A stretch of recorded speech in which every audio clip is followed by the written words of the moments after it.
péché. Par combien de fait les enfants? Quand le temps fixé venait, Adam devait dire, elle veut concevoir l'enfant. Et puis elle veut dire à Adam que cela soit fait sur la volonté du Seigneur, pas la volonté. Maintenant, elle devait concevoir par la parole, parce qu'il y a la parole, il y a la foi, il y a la patience. Les enfants ont fait par l'acte sexuel, c'est les enfants le raccourci, c'est la mort, c'est le péché. C'est la maladie. Alors que les enfants qui n'ont pas la parole ne peuvent pas tomber malades ni mourir, non. Ils ont la santé éternelle, s'ils ont la foi. Parce que dire que mon peuple périt faute de connaissances. Mais si l'enfant connaît qu'il est la semence de Dieu et qui s'engage, comme je l'ai dit, il ne peut pas mourir physiquement. Il a la santé, la vie éternelle. Les enfants, ils sont nés par la parole. Donc ça veut dire que Joseph est né par la parole. Pas la parole parlée. Dieu avant l'acte, cette fois-ci. Cette fois-ci, Dieu c'est pas la parole parlée. Dieu Et vous êtes né par la parole. Par la parole, comme le Joseph Panama. Comme Joseph. Le Billy Paul, là, nous sommes tous Alors, chers téléspectateurs, comprenez que, en tout cas, il y a des naissances spirituelles par la parole. Mais est-ce que c'est pas là aussi une confusion? Parce que quand on dit on est né par la parole et que nous constatons, observons, sinon voyons sur le terrain que c'est des hommes qui sortent d'un père et d'une mère. Comment peut-on expliquer ça? Très important. Voilà pas l'histoire de la mère aigle. Voilà dit qu'un fumier est parti en forêt, il a croisé les œufs de la mère aigle. Alors il a ramassé maintenant l'œuf de la mère aigle, il est venu mettre sur une mère pour qu'elle pondait. Alors quand la mère maintenant a couvert les œufs de la mère aigle, alors maintenant quand les clones maintenant les poussins, les gros sortent parmi les poussins. Vous ne savez pas que vous êtes en train de parler de deux langages. C'est pas moi qui le dis, c'est pas moi. Mais pourquoi je vous pose la question? C'est Branham qui le dit. Vous ne voyez pas que Branham parlait de deux langages?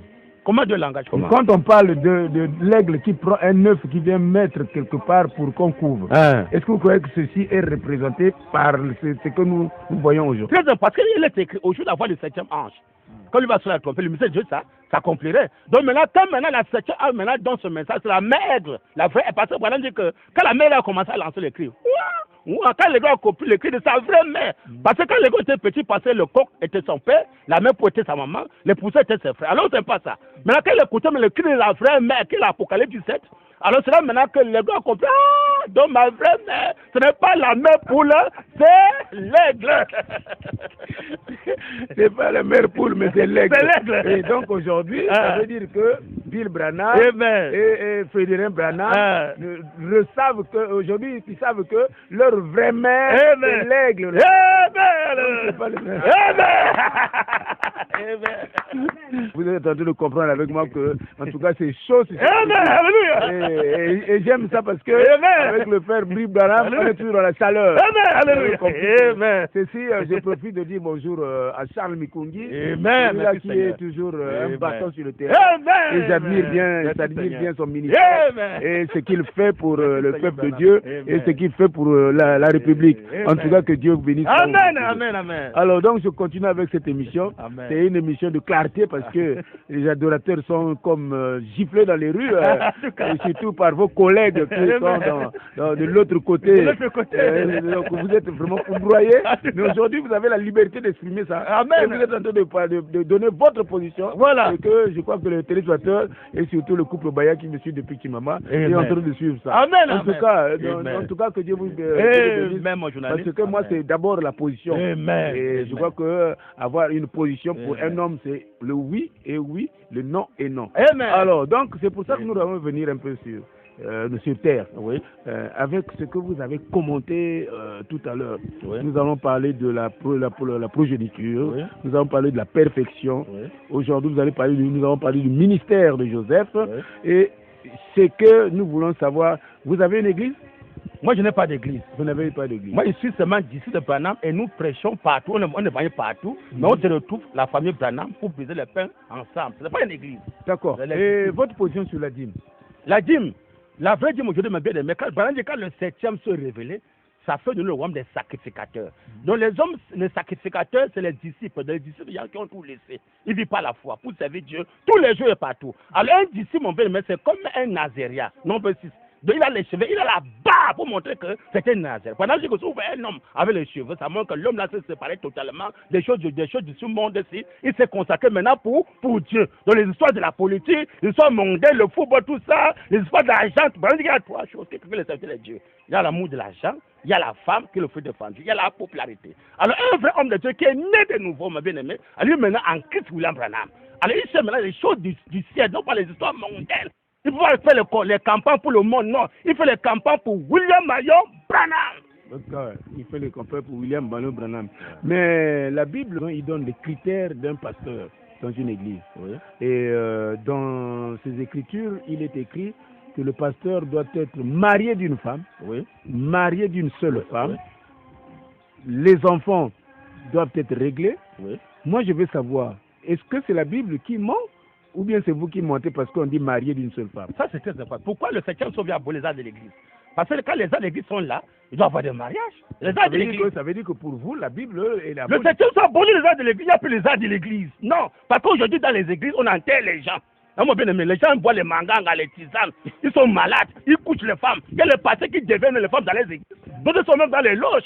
Il est en train de prêcher, alors qu'on est qu'il est dans le loge, il doit s'asseoir, que Dieu peut le délivrer. Ça sont les bandits du haut de la chair pour tromper les gens, pour s'arrêter, pour avoir les dîmes et les offrandes. Donc la vraie dîme aujourd'hui, c'est toi-même.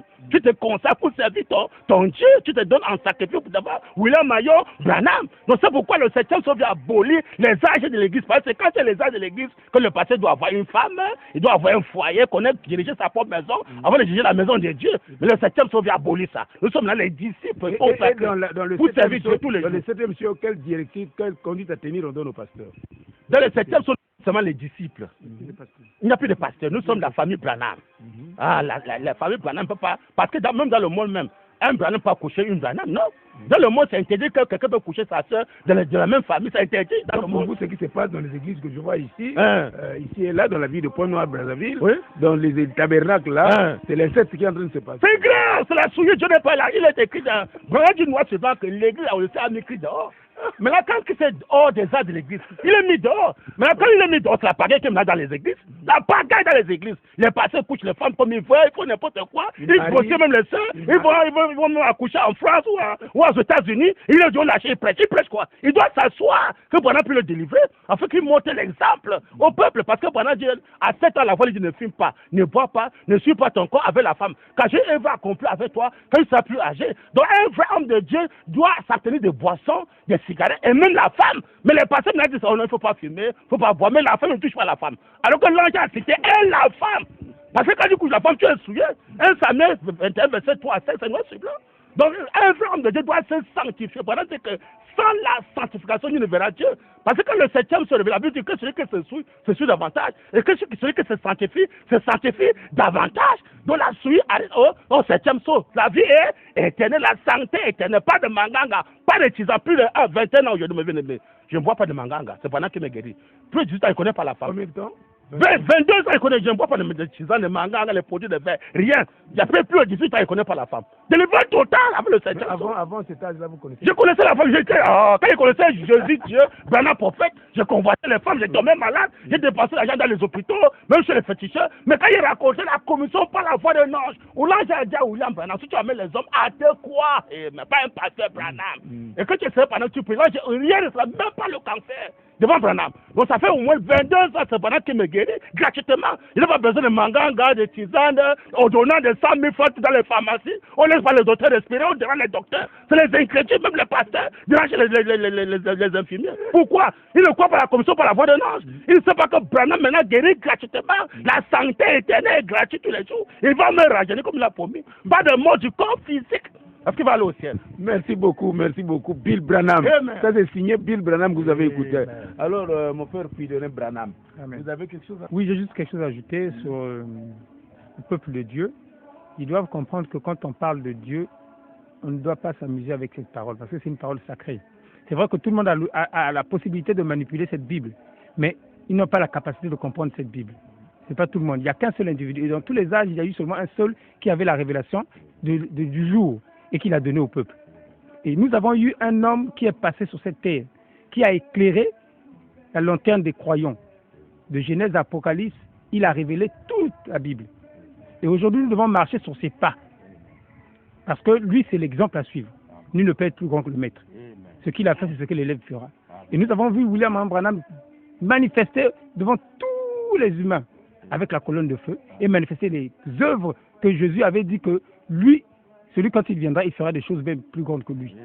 Quand il viendra, il révélera des choses même plus profondes que ce que lui l'a révélé. Et on a vu Branham révéler cela. Donc c'est un homme qu'on doit suivre, qu'on doit chercher à comprendre qui il est et pourquoi il fait ceci, au nom de qui et pour quelle raison. Et si c'était un homme qui suivait l'argent, il se serait enrichi. Et aujourd'hui, le frère fou de Branham, il ne court pas derrière l'argent. S'il voulait l'argent, il devait faire une église. Les gens disent que les Branhamistes sont là derrière l'argent. Ils ne sont pas derrière l'argent. Nous voulons prêcher la parole et rien que la parole. Amen. Amen. Alors, chers téléspectateurs, nous sommes à la fin de cette émission. Vous avez compris que c'était une émission vraiment de tapageuse, une émission tapageuse, parce que vous avez écouté, n'est-ce pas, en long et en large, le frère Billy Branham. Et pour cela, d'ailleurs, avant de vous dire au revoir, je m'en vais demander à ce qu'il vous communique leur numéro. 05 308 78 08, c'est 06 475 68 37. 06 475 68 37. Si quelqu'un veut les questions ou les débats, ici disponible pour les questions, de vous recevoir selon comment Dieu va nous conduire. Mon numéro c'est le 05 559 29 92. Je reprends 05 559 29 92. Merci beaucoup. Donc vous avez suivi avec moi le frère Frédéric Branham et le frère Bill Branham qui ont parlé de la perfection. Se passe aujourd'hui actuellement après beaucoup de bric-à-brac. Vous comprenez qu'il y a un peu comme de l'embouteillage, n'est-ce pas, dans ce message. Il fallait bien des hommes comme ça pour venir éclairer. Alors, nous n'avons pas de position sur ça. Vous avez les numéros affichés pour envoyer les SMS, en tout cas pour vos préoccupations et pourquoi pas vos questions, comme vient de dire mon frère Bill Branham. Pour nous, nous vous disons au revoir et que Dieu vous bénisse richement pour avoir accepté de suivre nos frères, que nous aussi, nous les suivons. Et c'est vrai que nous ne partageons pas peut-être la même pensée, la même chose, mais on est des frères. Et que nous sommes vraiment en train de voyager vers le royaume. Donc pour cela, chers téléspectateurs, je crois que vous avez pris avec beaucoup d'attention des notes et que si vous pouvez nous écrire, c'est une bonne chose. Les réactions, nous reviendrons sur cette tribune. Ne vous en faites pas. Que Dieu vous bénisse et richement. Vous qui êtes en Goyo, vous qui êtes à Chafoumou, vous qui êtes en ville, en tout cas que Dieu vous bénisse. Derrière cette caméra, c'était Landy Moulumbu comme toujours. Il était là à la pointe pour faire, n'est-ce pas, le déplacement de DRTV à Mongopoukou, c'était pas facile. Nous sommes y arrivés et nous avons réalisé. Alors que nous avons le King du Mouita, le professeur d'espace depuis la régie finale, Sister Joël Obaya, je n'oublie pas tous les personnels de DRTV. Que Dieu vous bénisse et richement.